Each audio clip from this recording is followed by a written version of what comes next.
Hi dear student, आप सभी का स्वागत है आपके अपने YouTube channel great mission classes में। जैसा कि आप देख रहे हैं क्लास 9th का केमिस्ट्री जो पहला चैप्टर है वो मैटर इन आवर सराउंडिंग, इसके बारे में हम आज डिस्कस करेंगे। तो आप सभी लोग पेन कॉपी अच्छे से निकाल लीजिए और नोट्स बढ़िया से लिखते चलिए और समझते चलिए, जो कि बहुत ही अच्छा सेशन होने वाला है। आप देखिए यहाँ पे ये आपका matter and state of matter, इन सब के बारे में हम यहाँ डिस्कस करेंगे। इस पूरे चैप्टर में हम आपको बता देते हैं मैटर क्या होता है, वो कितने टाइप के होते हैं, स्टेट ऑफ मैटर क्या होता है, मैटर की प्रॉपर्टीज क्या होती है, सॉलिड लिक्विड क्या होता है, इवेपोरेशन क्या होता है, ऑस्मोसिस क्या होता है, ठीक है, डिफ्यूजन क्या होता है। इन सब के बारे में हम क्या करेंगे, मेल्टिंग पॉइंट, बॉइलिंग पॉइंट, इन सब के बारे में क्या करेंगे, डिस्कस करेंगे। ठीक है, और टेम्परेचर कन्वर्जन के बारे में भी क्या करेंगे, पढ़ेंगे। तो आइए देखते हैं। सबसे पहला स्लाइड आपके सामने देखिए, मैटर है। What is matter? पहले तो यह समझें कि मैटर कहते किसे हैं, मैटर होता क्या है, हम मैटर कहते किसे हैं। ठीक है, व्हाट इज मैटर यानी पदार्थ क्या होता है, पदार्थ के बारे में डिस्कस करेंगे या पदार्थ क्या होता है, पहले इसके बारे में जान लीजिए क्या है पदार्थ। ठीक है, देखिए यहाँ पे, जैसे यहाँ पे डेफिनेशन आपके लिए देखिए, यहाँ लिखा है स्लाइड पे, all the things that occupy space and mass are called matter. यानी संसार में पाई जाने वाली वह सभी वस्तुएं, वे सभी चीजें जो स्थान घेरती हो और जिनमें मास हो, द्रव्यमान हो, उसे हम क्या कहते हैं, मैटर कहते हैं। एग्जाम्पल में आप जान ही रहे हैं, iron, would, plastic, milk, oil, water, nitrogen, oxygen, ये सभी चीजें आपके सामने क्या है, मैटर के रूप में, एग्जाम्पल के रूप में यहाँ दिए गए हैं। यहाँ कुछ ऐसे हैं जो सॉलिड है, कुछ लिक्विड के फॉर्म में है, कुछ गैसियस फॉर्म में है। तो आप फिगर में भी देख सकते हैं, देखिए स्टोन है, वुड है, ठीक है, ये बॉल है, तो ये सब सॉलिड फॉर्म में है। ठीक है, कठोर है, तो इनको हम क्या कहेंगे, मैटर कहेंगे। और जो लिक्विड के फॉर्म है, वाटर है, मिल्क है, ऑयल है, विनेगर है, ये सब भी क्या है, आपके लिक्विड के फॉर्म में है, इनको हम क्या कहेंगे, मैटर ही कहेंगे। और गैसियस फॉर्म में मैटर हो, जैसे गुब्बारे में देखिए, हम गुब्बारे को फूंकते हैं तो गुब्बारा फूलता हुआ चला जाता है, तो गुब्बारा है। ठीक है, O2 ऑक्सीजन सिलेंडर की आती है। ठीक है, ऑक्सीजन जो आती है, ऑक्सीजन क्या होता है, एक तरीके से जो सिलेंडर है, एक कटर में यानी लोहे को काटने में, ठीक है, कटर के रूप में यूज करते हैं। और मेडिकल में भी इसको क्या करते हैं, पेशेंट को ऑक्सीजन दिया जाता है। इस ऑक्सीजन सिलेंडर को क्या करते हैं, यूज करते हैं, जिसमें ऑक्सीजन भरा होता है।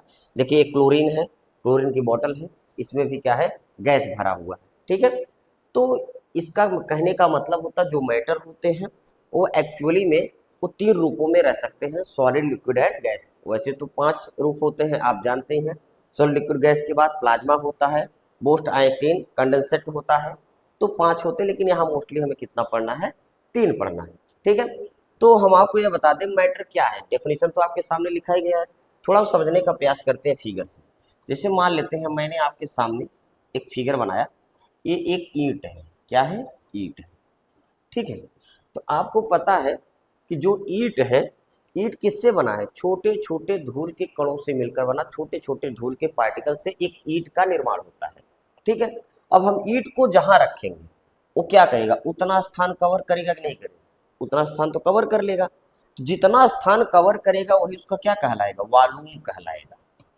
ठीक, उसका आयतन कहलाएगा। किसी वस्तु द्वारा घेरा गया स्थान ही क्या कहलाता है, वॉल्यूम कहलाता है। ठीक है, और दूसरा क्या होना चाहिए, इसमें मास होना चाहिए। मास क्या है, यानी कोई भी पदार्थ जिन कंपोनेंट से मिलकर बना होता है उसे हम क्या कहते हैं, उस पूरे उस पदार्थ का पूरा मास कहते हैं, द्रव्यमान कहते हैं। तो किससे मिलकर बना है, छोटे छोटे धूल के पार्टिकल से मिलकर बना है, यानी इसका मास जो है एक तरीके से जितनी चीजों से मिलकर बना है पूरा, वह क्या है, उसका एक यूनिट, उसको हम क्या बोलेंगे, मास बोलते हैं, जिसको हम क्या करते हैं, एम से इंडिकेट करते हैं और इसको वी से इंडिकेट करते हैं। ठीक है, अब वॉल्यूम को समझने के लिए ऐसे भी समझे, जैसे मान लेते हैं आपके सामने एक बॉक्स है, ये क्या है, एक बॉक्स है, कहने का मतलब देखिए ये बॉक्स है, हम यहाँ इसको पेंट कर देते हैं। ठीक है, इसको मान लीजिए पेंट कर दिए, ये बॉक्स है, ये पूरा ऊपर से एक तरीके से एक चद्दर की लेयर इधर एक इधर, अंदर खाली स्थान है। ठीक है, तो खाली स्थान जैसे आप ऐसे समझ सकते हैं कि अगर एक बॉटल है, हम एक ग्लास मान लेते हैं, देखिए ग्लास है, ठीक है, एक ग्लास है, तो ग्लास के अंदर जितना खाली स्थान होगा, जितनी वस्तु उसके अंदर आ जाएंगी, वो उसको क्या कहलाएगा, वॉल्यूम कहलाएगा। कोई बॉक्स है, पेटी है, पेटी को खोलेंगे, जितना अंदर का खाली स्थान होता है वो क्या होता है, वॉल्यूम होता है। ठीक है, तो कोई भी पदार्थ याद रखिए, अगर वह स्थान घेरती हो और उनमें मास होता है, द्रव्यमान होता है, तो उसे हम क्या कह देते हैं, मैटर कह देते हैं, पदार्थ कह देते हैं। और लोकल चीज़ों में जनरली हम ऐसे कह सकते हैं कि कोई पदार्थ जैसे हम इसको टच कर सकते हैं, छू सकते हैं, ठीक है, या फील कर सकते हैं। जैसे कहीं गैस लीकेज हुआ तो नाक के थ्रू जो गैस उड़ के हमारे नेजल पार्ट पार्ट के पास आया, उसको सूंघ के हम कह सकते हैं कि ये गैस लीकेज हुआ है। तो भी क्या है, एक तरीके से वहां से गैस यहाँ आया तो क्या है, वो गैस पदार्थ के रूप में है। हम रास्ते में चले जाते हैं, कहीं देखते हैं कोई जानवर डेड किया गया, उसका स्मेल आ रहा है, तो यानी वहां से उसके पार्टिकल क्या है, गैस के माध्यम से हमारे नाक तक पहुंच रहे हैं, तो भी क्या है, एक तरीके से पदार्थ है। तो पदार्थ कोई भी चीज जो उसको हम टच करें, छुए और उसको एक तरीके से अपने नाक द्वारा या जीभ द्वारा टच करें, उसे भी हम क्या कहेंगे, पदार्थ। जैसे ऐसे समझे, मान लेते हैं एक ग्लास है, इस ग्लास में पानी है, तो क्या है, वाटर है, ठीक, वाटर। और इसमें हमने क्या डाल दिया, चीनी, 2-3 चम्मच चीनी डाल दिए। अब देखने में तो चीनी पूरा गल गया है, ऐसे देख के तो नहीं बताएंगे इसमें चीनी है कि नहीं है, लेकिन जैसे जीभ पे रखेंगे चम्मच उस पानी को, क्या होगा, मीठा महसूस होगा, हम बता सकेंगे इसमें शुगर है। अगर नमक रहेगा तो हम बोल देंगे इसमें नमक है। कहने का मतलब जरूरी नहीं एक पदार्थ आपको दिखे, जिसको हम टच कर लें, छू लें, महसूस कर लें, वो सब क्या है, पदार्थ है। बस इमोशन नहीं आता है पदार्थ। जैसे ब्यूटीफुल, ब्यूटीफुल ये पदार्थ में कंसीडर्ड नहीं होगा। ब्यूटीफुल एक सुंदरता है, एक तरीके से इसको हम कह सकते हैं अब्स्ट्रैक्ट नाउन की तरह, ठीक है। तो एक तरीके से ब्यूटीफुल जो सुंदरता कोई पदार्थ नहीं है। हाँ, कोई पदार्थ, कोई एक तरीके से कोई वस्तु सुंदर हो सकता है। जैसे हम कह सकते हैं कि, बोल सकते हैं जैसे ये है, देखिए ये लकड़ी, हम बोल सकते हैं ये बहुत ही सुंदर वुड है, it is a beautiful would, हम बोल सकते हैं ये सुंदर लकड़ी है। तो इसका मतलब जो ब्यूटीफुल हमने बोला वो एक एडजेक्टिव की तरह काम कर रहा है, कोई पदार्थ थोड़ी, पदार्थ तो लकड़ी है, हम लकड़ी के बारे में, उसके फीचर के बारे में बता रहे हैं। तो कहने का मतलब यही होता है कि जो चीजें स्थान घेरती है, ब्यूटीफुल शब्द हम बोल दिए, तो ब्यूटीफुल क्या स्थान घेर रहा है, क्या इसमें मास है, तो नहीं है, तो अर्थात ये पदार्थ नहीं है, ठीक है। तो कहने का मतलब सीधा सीधा जो वस्तुएं स्थान घेरती हो और जिसमें मास होता है वो सब क्या है, पदार्थ है। लकड़ी, प्लास्टिक, चीनी, नमक, तेल, मिठाई, ठीक है, तो लैपटॉप, मोबाइल, ठीक है, पेन, डिजिटल बोर्ड, बॉटल, ये सब क्या है, ऑल द थिंग्स, सभी क्या है, स्थान घेरती हैं और सभी क्या है, एक तरीके से उनमें मास होता है, इसलिए वो सब क्या है, पदार्थ है। आई होप ये आपको अच्छे से क्लियर हो गया होगा। आइए हम नेक्स्ट स्लाइड को देखते हैं।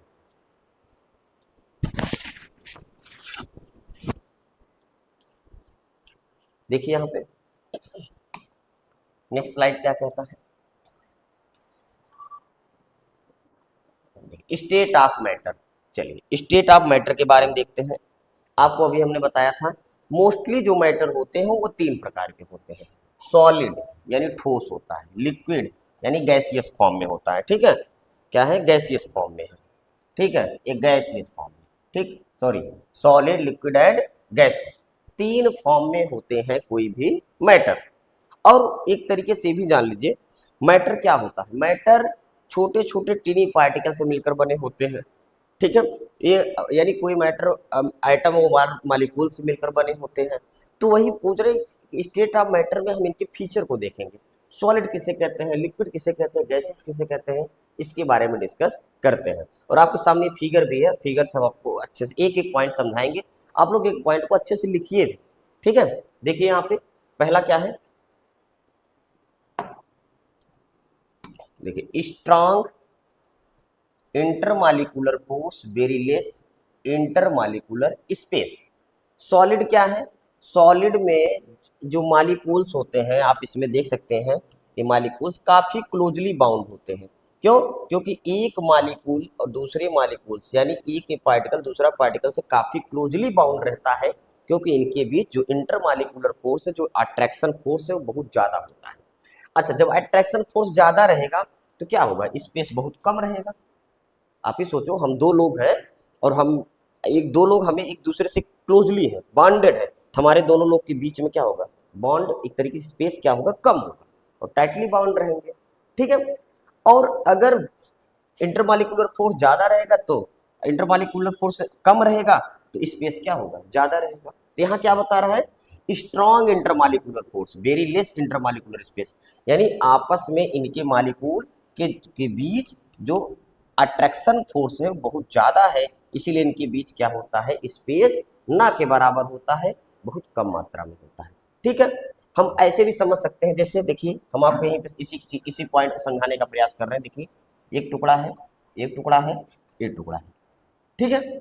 अब ये मान लीजिए रबर है, क्या है, रबर, ये रबर है, ये वुड है, ये क्या है, एक तरीके से इसको हम वुड रबर, ये आयरन है, लोहा, रबर लकड़ी लोहा। अब ये सॉलिड का सॉलिड से ही कंपेयर कर रहे हैं, ठीक है, ध्यान देखें। मान लो हमें एक कील है, कील को यहाँ पे पिन करना है, तो रबर में क्या करेंगे, हम औंठे से दबा देंगे, रबर में चला जाएगा। लकड़ी में हथौड़ी मारेंगे कील, तब जाके धंसेगा। इसमें तो लोहे में अगर हथौड़ी मारेंगे तब भी नहीं धंसेगा, कील मुड़ जाएगा। क्यों ऐसा हो रहा है, क्योंकि जो रबर है इनके बीच जो दो मॉलिक्यूल या दो पार्टिकल के बीच जो है अट्रैक्शन फोर्स कम है, इसलिए थोड़ा बहुत स्पेस है, जिससे रबर क्या है, आराम से चला जा रहा है, औंठे से दाबने चला जा रहा है। लेकिन इनके बीच क्या है, इस रबर के कंपेयर में इनके बीच जो है दो मॉलिक्यूल के बीच अट्रैक्शन फोर्स क्या है, बहुत ज्यादा है, बहुत ज्यादा है। इसलिए क्या है, हथौड़ी से मारने से तब कील अंदर जा रहा है, यानी बहुत नाम मात्र का, थोड़ा बहुत जरूर इस इन दोनों के बीच क्या है, स्पेस है, इंटरमॉलिक्यूलर स्पेस। क्यों, क्योंकि इनके बीच अट्रैक्शन फोर्स तो है लेकिन टाइटली है, बहुत टाइटली, लेकिन रबर से क्या है, एक तरीके से ज्यादा है, लेकिन लोहे से क्या है, कम है। लेकिन लोहे का जो इंटरमॉलिक्यूलर है फोर्स बहुत ज्यादा है, इंटरमॉलिक्यूलर फोर्स बहुत ज्यादा है। जब ये लोग बहुत ज्यादा इंटरमॉलिक्यूलर फोर्स आपस में अट्रैक्शन फोर्स लगा रहे हैं, तो इनके बीच एक तरीके से कह सकते हैं, इनके बीच जो इंटरमॉलिक्यूलर स्पेस है, जो जो अणुओं के मध्य का जो रिक्त स्थान है वो बिल्कुल नहीं है, इसीलिए कील को हथौड़ी से मारने पे क्या हो रहा है, वो मुड़ जा रहा है। समझ गए हमारी बात। तो जब इस बात को आप समझ रहे हैं तो आप सुन सकते हैं, इसको देखिए, आप पॉइंट को देख सकते हैं। लिक्विड में देखो, weak intermolecular force, large intermolecular space, कहने का मतलब हम इसमें रबड़ को हथौड़ी से मारेंगे सब चला जा रहा है, कोई दिक्कत नहीं। लेकिन कील को हम बाल्टी भरे पानी में कील को डालें, कोई प्रेशर नहीं देना पड़ रहा, अपने आप कील क्या है, तली में चला जाएगा। यानी उनके मॉलिक्यूल के बीच क्या है, स्पेस ज्यादा है, कील अपने आप नीचे चला जा रहा है। और इसमें देखिए वेरी वीक, गैस में देखिए very weak intermolecular force, very large intermolecular space. ये कहने का मतलब है कि यहाँ पे जो है इंटरमॉलिक्यूलर फोर्स जो होता है दो गैसों के बीच, देखिए यहाँ पे गैस है, यहाँ पे मॉलिक्यूल बहुत दूर दूर होते हैं, इंटरमॉलिक्यूलर फोर्स ना के बराबर होता है, बिल्कुल होवे नहीं करता है, ठीक है। और इसमें क्या होता है, इसमें बहुत ज्यादा इंटरमॉलिक्यूलर फोर्स होता है, स्पेस कम होता है। इनमें इंटरमॉलिक्यूलर फोर्स क्या होता है, कम होता है, स्पेस ज्यादा होता है। इनमें इंटरमॉलिक्यूलर फोर्स बिल्कुल नहीं होता और स्पेस बहुत दूर दूर होते हैं मॉलिक्यूल्स इनके। इसीलिए तो कहीं परफ्यूम, कोई मान लीजिए परफ्यूम छिड़काव किया परफ्यूम बॉडी पे, तो वहां से उसके मॉलिक्यूल्स उड़ते हुए हमारे पास चले जाते हैं। क्यों, क्योंकि उनके बीच आपस में अट्रैक्शन फोर्स सही नहीं कि कोई खींचे और बनना चाहे। पानी देखिए, पानी क्या है, जैसे पानी ढलान पाता बहता हुआ चला जाता है, क्योंकि इनके बीच मॉलिक्यूल के बीच क्या है, अट्रैक्शन फोर्स बिल्कुल नहीं है। और वही ईंट होता है, ईंट को आप फेंक दीजिए वो ढिगलता हुआ नहीं जाएगा, ठीक है, वो अपने मन से नहीं बहेगा। कहने का मतलब उनके बीच इंटरमॉलिक्यूलर फोर्स क्या है, ज्यादा है। समझ गए। आइए इस पॉइंट को हम दूसरे पॉइंट को देखते हैं, ठीक है। देखिए, have definite shape and volume, कहने का मतलब है कि इनका जो शेप और वॉल्यूम होता है, यही तो डेफिनेशन ही होता है सॉलिड का, कि कहने का मतलब अगर एक ईंट का टुकड़ा है, इसका जो शेप होगा फिक्स होगा, चाहे इसको थाली में रखें, ग्लास में रखें, छत पे रखें, ईंट का शेप बदलने वाला नहीं है, क्योंकि वो सॉलिड है। और जहां रहेगा वह उतना ही स्थान घेरेगा, यानी फिक्स स्थान घेरेगा, फिक्स वॉल्यूम घेरेगा, यानी उसका वॉल्यूम फिक्स होगा और शेप भी क्या होगा, फिक्स होगा। लेकिन अगर यहाँ पे देखें, यहाँ पे देखें, कह रहा है कि लिक्विड में no definite shape but definite volume, कहने का मतलब यहाँ पे शेप डेफिनिट नहीं है। थाली में रखेंगे थाली के आकार का पानी हो जाएगा, ग्लास में रखेंगे ग्लास के आकार का हो जाएगा, ठीक है, और लोटे में रखेंगे लोटे का आकार होगा, मग में रखेंगे मग के आकार का हो जाएगा। तो कहने का मतलब जिस बर्तन में रखेंगे पानी को, दूध को, तेल को, उसी आकार में हो जाएगा। बट वॉल्यूम फिक्स है। वॉल्यूम कैसे फिक्स है, देखिए हम आपको यहाँ थोड़ा एग्जाम्पल से समझाने का प्रयास करते हैं कि वॉल्यूम लिक्विड का क्यों फिक्स है, ठीक है। इस यहाँ देखिए स्पेस है, हम यहाँ समझाते हैं आपको। देखिए मान लीजिए एक टैंक है, ठीक है, 1 2 3 4, 1 लीटर, 2 लीटर, 3 लीटर, 4 5, मैंने यानी 5 लीटर का एक टंकी है पूरा, 5 लीटर का। कितने लीटर का? 5 लीटर की टंकी है। और दूसरी टंकी हम ले रहे हैं एकदम क्लोजली पैक, ये भी 5 लीटर की। 1 2 3 4 5, 1 सेकंड, 6 बन गया क्या है, तो इसको हटा देते हैं। ठीक, चलिए 1 2 3 4 5, 1 लीटर के पैमाने पर हमने इसको लगाया है। ठीक है, इसको भी हमने ऐसे करके लगाया है। ये 5 लीटर की टंकी है, ये भी 5 लीटर की टंकी है। अब क्या किया मैंने, 1 लीटर दूध, 1 लीटर मिल्क, ठीक है, इसमें डाल दिए। तो कहाँ तक एक दूध कहाँ तक चढ़ेगा? यहाँ तक चढ़ेगा, ये मिल्क यहाँ, क्योंकि 1 लीटर में डाला 1 लीटर चढ़ेगा। मान लीजिए हमने 2 लीटर डाला तो 2 लीटर तक चढ़ेगा। ठीक है, तो ये क्या है, वॉल्यूम है। जब हमें दूध वाला दूध देता है, 1 लीटर जैसे दूध निकालते हैं, दूध वाले जब दूध देते हैं 1 लीटर जब दूध निकालते हैं, तो होता क्या है, इसका मतलब उनका जो बर्तन होता है लीटर का, वो 1 लीटर वॉल्यूम का होता है, तो 1 लीटर तक चढ़ेगा। ठीक है, अब गैस में अगर हम ऐसा करें, हमने 1 लीटर गैस इसमें डाल दिया, कोई भी गैस, नाइट्रोजन ही डाल दिए, तो क्या 1 लीटर तक यहाँ पैमाने तक रहेगा? नहीं, पूरे कंटेनर को घेरेगा। यानी हमने भेजा 1 लीटर गैस, लेकिन पूरे 5 लीटर कंटेनर को क्या कर रहा है, कवर कर रहा है। यानी इसका वॉल्यूम फिक्स नहीं है, जबकि इसका वॉल्यूम क्या है, फिक्स है। तो कहने का मतलब है कि लिक्विड का वॉल्यूम फिक्स होता है, लेकिन शेप फिक्स नहीं होता है। और गैस का दोनों फिक्स नहीं होता है। आप देखिए यहाँ पे, इधर देखिए, देखिए यहाँ पे no definite shape and volume, यानी इनका जो शेप होता है वो दोनों शेप और वॉल्यूम दोनों डेफिनेट नहीं होते। जिस बर्तन में रखेंगे गैस उसी का आकार ले लेगा, और वॉल्यूम आपको हम बता ही दिए, इसका वॉल्यूम फिक्स नहीं होता। चाहे हम 50 ग्राम डालें, चाहे 2 ग्राम डालें, चाहे 5 लीटर डाल दें, कोई भी गैस पूरे कंटेनर को कवर कर रहा है, इसका मतलब इसका वॉल्यूम फिक्स नहीं है। ठीक है, आइए तीसरे पॉइंट को हम देखते हैं, high density, melting point and boiling point. कहने का मतलब जो ठोस होते हैं उनकी डेंसिटी हाई होती है। क्यों डेंसिटी हाई होती है? क्योंकि उनके मालिक्यूल काफी पास पास होते हैं। अगर मालिक्यूल पास पास है, काफी क्लोजली है, तो डेंसिटी हाई होगी। और उनको गर्म करेंगे, ब्रेक डाउन करेंगे, ज्यादा टेम्परेचर चाहिए, मेल्टिंग पॉइंट भी हाई होगा। और इनको अगर एक तरीके से उबाल रहे हैं, अब लोहे को गर्म करिए, इतना गर्म करिए उबलने लगे, तो जो मेल्टिंग पॉइंट होगा वो भी क्या होगा, हाई होगा। लेकिन यहाँ लिक्विड देखिए, डेंसिटी लो, यानी इसके कंपेयर में तो लो ही रहेगा, डेंसिटी लो रहेगा, मेल्टिंग पॉइंट भी लो रहेगा, और बॉइलिंग पॉइंट भी क्या रहेगा, लो रहेगा। ठीक है, और यहाँ डेंसिटी इज वेरी लो, यहाँ डेंसिटी बिल्कुल बहुत ही लो रहेगा, निगलेक्ट रहेगा। ठीक है, अब आ जाइए, solid can not be compressed, solid can not flow. तो पहला ये वाला point, solid can not be compressed, कहने का मतलब सॉलिड को हम दबा नहीं सकते, उसको मोड़ नहीं सकते। ईंट को हम दबाइए, उसका आकार चेंज नहीं कर पाएंगे, लेकिन liquid can be compressed, liquid को, द्रव को, दूध को, पानी को गुब्बारे में भर के दबाइए, आप दबा सकते हैं आराम से, कोई दिक्कत नहीं है। ठीक है, पानी को गुब्बारे में भर के दबाइए, दबा सकते हैं आपसे, कोई दिक्कत नहीं है। तो कहने का मतलब है कि लिक्विड को हम कंप्रेस्ड कर सकते हैं, जबकि सॉलिड को कंप्रेस्ड नहीं कर पाते हैं। गैस को देखिए, गैस हाईली कंप्रेस्ड, गैस तो हाईली कंप्रेस्ड होता है इसके कंपेयर में। ये क्या है, इसमें इसको हम दबा सकते हैं आराम से, गुब्बारे को भी गैस में दबा भर के आप दबाइए, ज्यादा भर रहेगा टाइटली तो फूट जाएगा, कम रहेगा तो दब सकता है, पूरा जितना दबना है उतना दब सकता है। देखिए, सॉलिड कैन नॉट फ्लो, यानी जो सॉलिड होता, जो ठोस होता है, वो बहता नहीं है पानी की तरह, गैस मतलब गैस की तरह बहता नहीं है। लिक्विड फ्लो, लिक्विड देखिए, खेतों में पानी जाता है, पानी छोड़ देते हैं, नाली नली कैनाल बना रहता है, जिसको हम गांव की भाषा में बरहा कहते हैं, उससे बहता हुआ खेत में चला जाता है। ठीक है, और गैस कैन फ्लो, गैस भी फ्लो हो जाता है, गैस भी कोई दिक्कत नहीं, गैस फ्लो करता, फैन चल रहा है, हवा आ रही है। ठीक है, तो गैस क्या होता है, एक तरीके से फ्लो करता है, पानी और गैस फ्लो करता है, जबकि सॉलिड फ्लो नहीं करता है। आई होप यह आपको अच्छे से क्लियर हो गया होगा। अब आप इसमें ये भी देख सकते हैं, थोड़ा देख लीजिए, आगे टॉपिक में अच्छे से देखेंगे। यहाँ हल्का देख लीजिए, गैस किस में बदल सकता है, लिक्विड में लिक्विड, सॉलिड में सॉलिड, फिर गैस में बदल सकता है। ठीक है, तो इसको हम नेक्स्ट टॉपिक में पढ़ेंगे, इस चेंज ऑफ मैटर। ठीक है, उसके बारे में जब पढ़ेंगे तो वहाँ पे हम डिस्कस करेंगे। ठीक है, तो देखिए वही चीज़ आपको अच्छे से यहाँ पीपीटी की तरह देखिए लिखा हुआ मिलेगा, जितना हमने बताया है आपको। इसके प्रॉपर्टी देखिए, यहाँ पे स्टेट ऑफ मैटर 3 है, सॉलिड, लिक्विड, गैस। सॉलिड का पूरा प्रॉपर्टी लिखा है, लिक्विड का पूरा प्रॉपर्टी लिखा है, प्रॉपर्टीज। इनके मालिक्यूल देखिए काफ़ी पास पास है, इनके मालिक्यूल थोड़ा दूर दूर है, और गैस के मालिक्यूल काफ़ी दूर दूर है। ठीक है, देखिए गैस के मालिक्यूल काफ़ी दूर दूर है, तो आप अच्छे से नोट्स बना सकते हैं, अच्छे से लिख सकते हैं। ठीक है, तो यह चीज़ आपको अच्छे से क्लियर हो गया है। मिलते हैं नेक्स्ट वीडियो में। आप लोग क्या करिए, अच्छे से इसको वीडियो को देखिए, नोट्स बनाइए। कहीं आपको लगता है कि नहीं समझ में आया तो आप कमेंट कीजिए। ठीक है, वीडियो को लाइक कर दीजिए और खूब शेयर कीजिए इसे। ठीक है, ऐसे ही आपको अच्छे से वीडियो मिलता रहेगा। ठीक है, मिलते हैं नेक्स्ट वीडियो में। Thank you so much.